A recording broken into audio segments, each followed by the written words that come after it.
พุทธังบันดาลขอให้ยาจงมั่งมีธรรมังบันดาลขอให้ยาจงเป็นเศรษฐีสังฆังบันดาลขอให้ยาจงสุขีที่อยากก็อย่าให้อยากที่จนก็ให้จนมีคนอุปถัมภ์คำจูสูงโตสมบัติแต่วันสมบัติขอให้มีสมบัติจักรพรรดิตักหนึ่งฟองสาธุปัจจัยรักคุ้มครองคุณพระรักษาเทวดาคุ้มครองนี่โรคไข้ไข้เจ็บ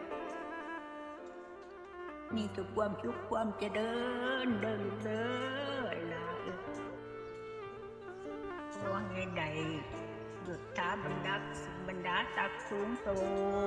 งถูกวิชาถูกเดือนถูกปีเดินถูกให้จะทำกลัวคนอย่าไปจนกลัวเพื่อนให้มั่งมีสีสุขด้วยได้เป็นอาจารย์